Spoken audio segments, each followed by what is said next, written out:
Bismillah. Oke. Assalamualaikum warahmatullahi wabarakatuh. Selamat malam semuanya. Selamat malam Budia. Perkenalkan kami dari kelompok 6 yang beranggota Kairen, Nabila, Karita, dan Kak Rahmat. Selanjutnya presentasi ini akan dibacakan oleh Kairen.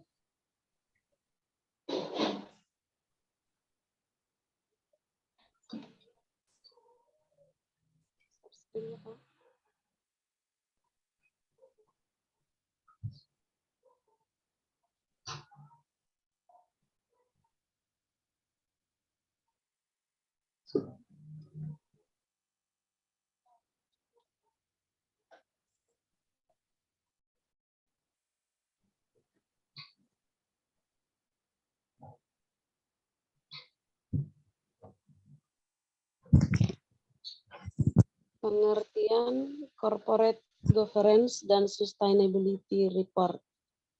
Tata kelola perusahaan adalah rangkaian proses, kebiasaan, kebijakan, aturan, dan institusi yang memengaruhi pengarahan, pengelolaan, serta pengontrolan suatu perusahaan. Atau tata kelola perusahaan juga mencakup hubungan antara para pemangku kepentingan yang terlibat serta tujuan pengelolaan perusahaan. Sustainability Report merupakan pelaporan yang dilakukan perusahaan secara sukarela yang melaporkan sumbangsi perusahaan kepada masyarakat dilihat dari 3 aspek, yaitu ekonomi, sosial, dan lingkungan. Next. Fenomena.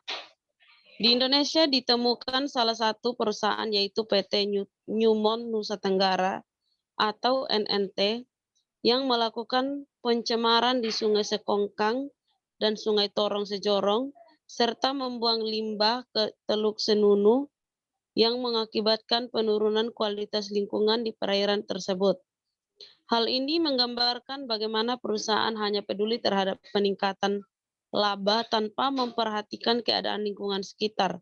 Dengan demikian, maka adanya perusahaan tidak memberikan kontribusi bagi kemakmuran masyarakat dan lingkungannya, tetapi justru mengalami penurunan kondisi sosial.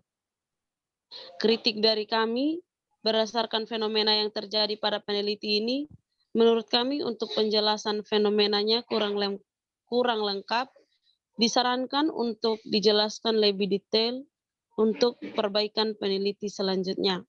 Next. Research gap. Penelitian ini adalah hasil yang berbeda-beda dari penelitian terdahulu. Tuntutan yang harus dilakukan perusahaan salah satunya adalah bagaimana tata kelola perusahaan atau corporate governance dapat berfungsi untuk mendorong terciptanya pasar yang efisien, transparan, dan konsisten. Dengan peraturan perundang-undangan yang berlandaskan pada beberapa prinsip dasar, yaitu pertanggungjawaban, transparansi, akuntabilitas, kesetaraan, dan kewajaran. Menurut Rashmandi pada tahun 2012, bahwa corporate governance merupakan serangkaian mekanisme yang merefleksikan suatu struktur pengelolaan perusahaan yang menetapkan distribusi hak dan tanggung jawab di antara berbagai partisipan di dalam perusahaan, termasuk para pemegang saham, dewan komisaris, dewan direksi, manajer, karyawan, dan pihak-pihak berkepentingan atau stakeholder lainnya. Next.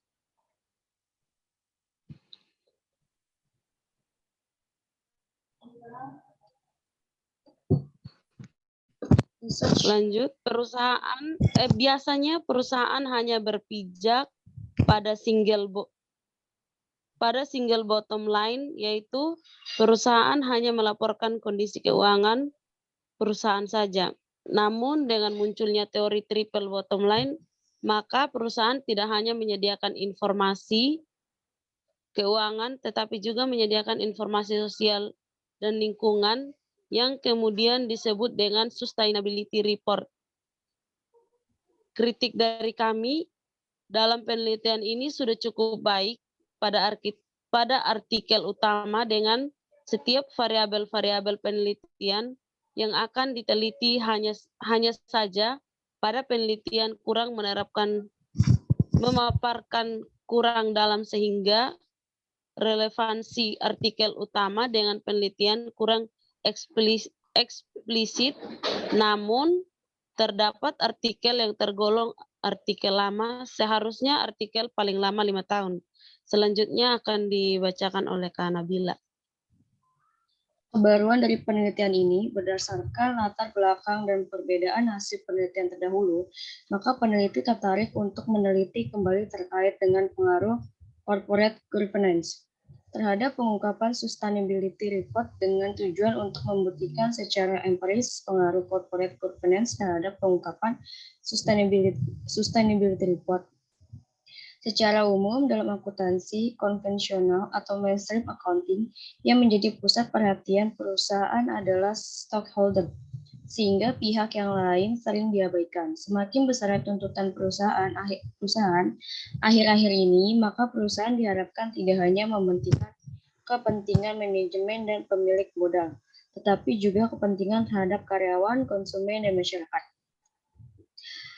Kritik untuk kebaruan dari penelitian ini berbeda dari penelitian sebelumnya. Dalam penelitian ini lebih mementingkan tujuan variabel yang diutamakan, yaitu perusahaan harus mempunyai tanggung jawab sosial dan lingkungan terhadap pihak-pihak di luar stakeholder atau manajemen dan pemilik modal. Selanjutnya, rumusan masalah dalam penelitian ini tidak ada perumusan masalah yang dibuat dalam penelitian ini. Menurut kami, penelitian ini tidak memaparkan perumusan masalah penelitian. Menurut kami, perumusan masalah dalam penelitian ini dapat dipaparkan sebagai berikut. 1. Apakah ukuran Dewan Komisaris berpengaruh positif signifikan terhadap kualitas pengungkapan sustainability report? Kedua, apakah proporsi komisaris independen berpengaruh positif signifikan terhadap kualitas pengungkapan sustainability report? Ketiga, apakah ukuran komite audit berpengaruh positif signifikan terhadap kualitas pengungkapan sustainability report? Selanjutnya, tujuan penelitian ialah untuk membuktikan secara empiris pengaruh corporate governance terhadap pengungkapan sustainability report dan menguji pengungkapan sustainability report terhadap pada perusahaan di Indonesia. Kritik dalam penelitian ini kurang memaparkan tujuan yang lebih luas karena tidak hanya berhubungan dengan sustainability report terhadap corporate governance, tetapi perlu pertanggungjawaban dampak sosial dan lingkungan perusahaan. Namun seharusnya tujuan peneliti yang dibuat seperti di bawah ini. 1. Untuk menemukan bukti empiris pengaruh positif signifikan ukuran Dewan Komisaris terhadap kualitas pengungkapan sustainability report. Kedua, untuk menemukan bukti empiris pengaruh positif signifikan proporsi komisaris independen terhadap kualitas pengungkapan sustainability report. Ketiga, untuk menemukan bukti empiris pengaruh positif signifikan ukuran komite audit terhadap kualitas pengungkapan sustainability report.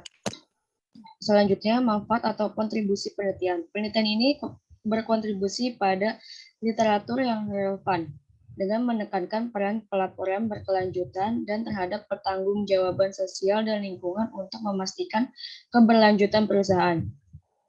Menurut kami, penelitian ini tidak hanya berkontribusi terhadap literatur terkait dengan pelaporan berkelanjutan, tetapi juga berkontribusi terhadap kegiatan berkelanjutan yang dilakukan perusahaan baik stakeholder, konsumen, masyarakat, maupun lingkungan.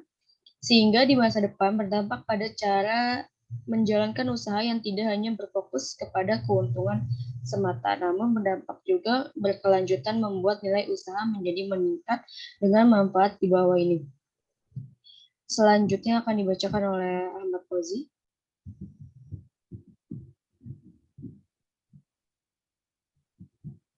Manfaat atau kontribusi penelitian.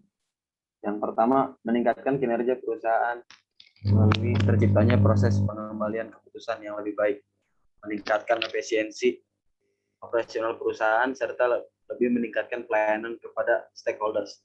Yang kedua, menciptakan dukungan para stakeholder dalam lingkungan perusahaan terhadap keberadaan perusahaan dan berbagai strategi dan kebijakan yang dipenuhi perusahaan. Yang ketiga yaitu mengembalikan kepercayaan investor untuk menanamkan modalnya di Indonesia. Selanjutnya Grand Theory. Teori keagenan atau agensi teori. Teori ini mengasumsikan kemungkinan terjadinya pemenuhan kepentingan pribadi oleh manajer di atas kepentingan perusahaan. Hal tersebut disebabkan karena adanya pemisahan antara pemilik saham atau stakeholders dan pengelola yang menimbulkan agensi cost yang harus dikelola melalui berbagai mekanisme. Salah satu implikasi penting dari masalah keagenan menyangkut kebijakan keuangan, terutama terhadap dua pilihan. Apakah akan menggunakan utang atau modal sendiri atau equity.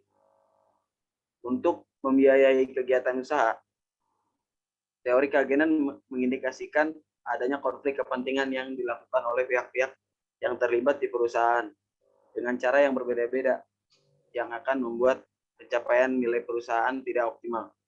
Yang kedua yaitu stakeholder teori. Sesuatu yang biasa jika perusahaan mempunyai stakeholder teori mengatakan bahwa perusahaan bukanlah entitas yang hanya beroperasi untuk kepentingannya sendiri.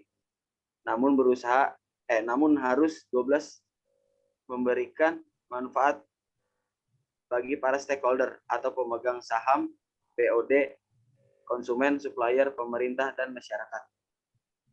Freeman pada tahun 2004 dinyatakan bahwa stakeholder teori dimulai dengan adanya asumsi bahwa nilai adalah hal yang penting dan secara eksplisit merupakan bagian dari bisnis. Hal ini menunjukkan manajer menyatakan mengenai pernyataan ini dan pernyataan nilai dan apa yang akan diperoleh stakeholder. Ini juga menekan manajer mengenai bagaimana mereka melakukan bisnis yang bersih. Selanjutnya. Hal ini menunjukkan manajer menyatakan mengenai pernyataan nilai dan apa yang akan diperoleh stakeholder. Ini juga menekan manajer mengenai bagaimana mereka melakukan bisnis yang bersih. Fokus dari teori ini yaitu terletak pada dua pernyataan Freeman 2004, kepedulian dalam penciptaan nilai perusahaan dan tanggung jawab yang dimiliki manajemen kepada stakeholder, di mana tujuan perusahaan adalah menciptakan nilai bagi seluruh stakeholder di dalam masyarakat tersebut dengan menciptakan barang. Kritik menurut kami yaitu penelitian telah memaparkan grand teori yang relevan dengan penelitian. Selain itu, penelitian juga telah menjelaskan mengenai keterkaitan grand teori dengan variabel penelitian. Saran dari kami yaitu peneliti dapat menggunakan stakeholder teori karena teori ini menjelaskan mengenai bahwa perusahaan bukanlah entitas yang hanya beroperasi untuk kepentingan sendiri, namun harus memberikan manfaat bagi masyarakat. Selanjutnya hipotesis. Hipotesis pertama yaitu Dewan Komisaris berpengaruh terhadap pengungkapan sustainability report. Berdasarkan penelitian Nurkin tahun 2009 menjelaskan bahwa Dewan Komisaris berpengaruh terhadap pengungkapan tanggung jawab perusahaan karena keberadaan Dewan Komisaris dapat memberikan kontrol dan monitoring bagi manajemen dalam operasional perusahaan, termasuk dalam pelaksanaan dan pengungkapan aktivitas pertanggungjawaban sosial. Namun hasil penelitian tersebut bertolak belakang dengan hasil penelitian yang dilakukan oleh Pratiwi pada 2013 dan Fitri dan Subroto tahun 2013 mengatakan bahwa Dewan Komisaris tidak terbukti mempengaruhi pengungkapan sustainability report. Selanjutnya.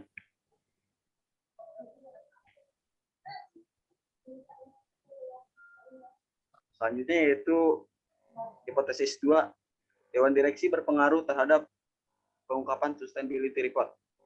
Berdasarkan penelitian Suryono dan Prastiwi pada tahun 2011 mengatakan bahwa Dewan Direksi berpengaruh terhadap praktik pengungkapan sustainability report. Penelitian ini didukung oleh penelitian yang dilakukan oleh Widianto tahun 2011 bahwa Dewan Direksi memberikan pengaruh positif terhadap praktik pengungkapan sustainability report. Hipotesis 3 yaitu komite audit berpengaruh terhadap pengungkapan sustainability report. Berdasarkan penelitian Nugroho pada tahun 2013, menyebutkan bahwa komite audit berpengaruh terhadap pengungkapan triple bottom line oleh perusahaan. Sedangkan menurut penelitian yang dilakukan oleh Fitri dan Subroto pada tahun 2013, ukuran komite audit, frekuensi komite audit, dan kompetensi komite audit tidak berpengaruh terhadap pengungkapan corporate social responsibility. Selanjutnya akan dibacakan oleh Kak Rita.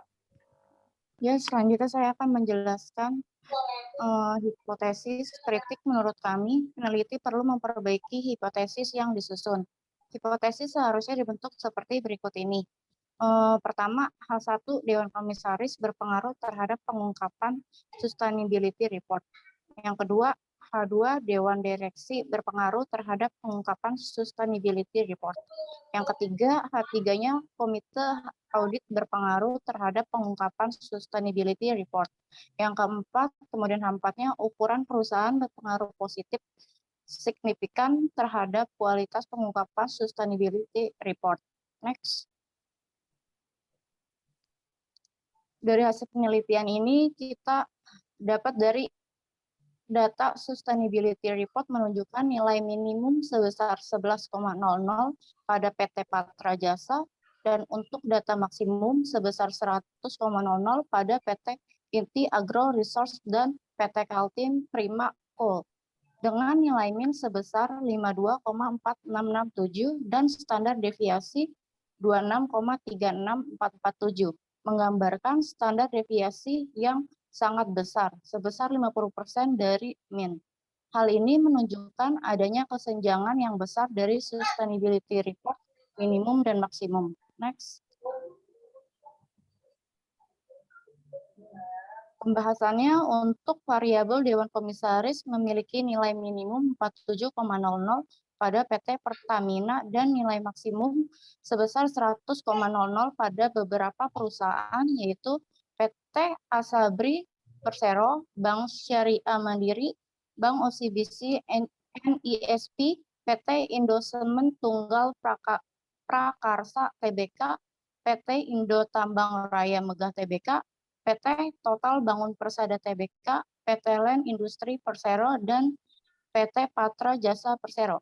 Dari 30 sampel yang digunakan dalam penelitian, tingkat kehadiran komisaris memiliki nilai min sebesar 85,2 ribu dengan standar deviasi 14,03297 yang menjelaskan bahwa tingkat kesenjangan sebesar 16% dari rata-rata tingkat kehadiran Dewan Komisaris minimum dan maksimum.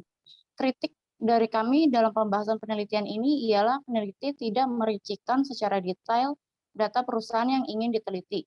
Sarannya, peneliti harus menjelaskan lebih detail mengenai data perusahaan yang akan diuji hipotesisnya. Next. Berdasarkan hasil uji di atas, maka semua variabel independen yang terdiri dari Dewan Komisaris, Dewan Direksi, dan Komite Audit tidak berpengaruh terhadap pengungkapan sustainability report.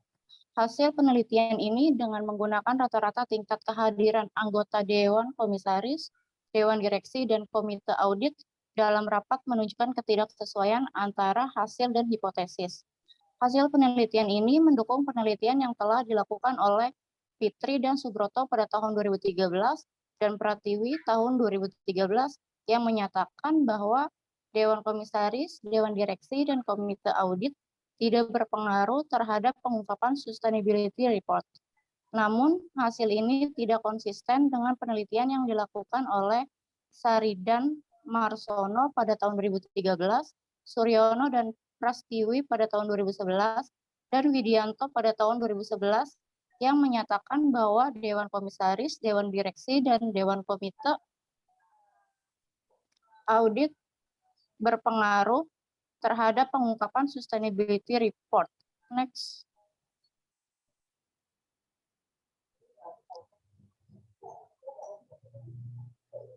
Baik.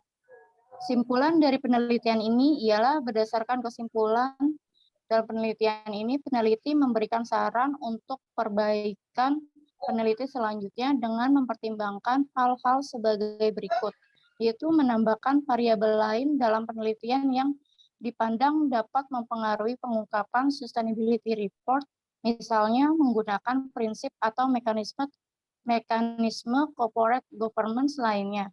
Peneliti selanjutnya dapat menambahkan periode pengambilan data sehingga didapatkan hasil yang maksimal dan akurat dalam penelitian yang dilakukan. Membedakan perusahaan yang menjadi sampel berdasarkan jenis perusahaan, ukuran perusahaan, dan karakteristik perusahaan sehingga data yang digunakan benar-benar dapat mencerminkan keadaan yang sebenarnya. Next, udah. Sekian presentasi dari kelompok kami. Terima kasih. Terima kasih. Terima kasih.